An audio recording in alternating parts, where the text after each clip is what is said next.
Je souhaite désormais interroger plus particulièrement le titre du film. De qui ou de quoi Pater est-il le nom? La liberté et l'indépendance conquises au fil des années par Cavalier ont été coextensives d'un autre mouvement, faire passer son émancipation par un désapprentissage, souvent sous une forme transgressive, de ce qu'on lui a appris aussi bien dans le pensionnat religieux fréquenté dans l'enfance que dans son éducation littéraire, avec la confiance excessive accordée aux mots, la dépendance envers l'écrit, mais en réalité, par rapport à la question du scénario, le scénario participant de cette culture, ou dans ses rapports familiaux marqués par la figure autoritaire de son père.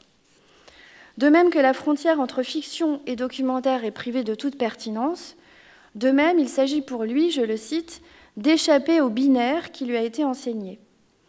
En laissant derrière lui la pratique traditionnelle du cinéma, Cavalier a ouvert un champ cinématographique des possibles. Or, celui-ci a coïncidé avec le passage de la troisième à la première personne, c'est-à-dire avec l'assomption d'une subjectivité qui est le résultat d'une conquête et de ce processus progressif que j'ai mentionné, par lequel il s'est délesté d'entraves professionnelles et personnelles, tout en affirmant une manière d'intransigeance artistique.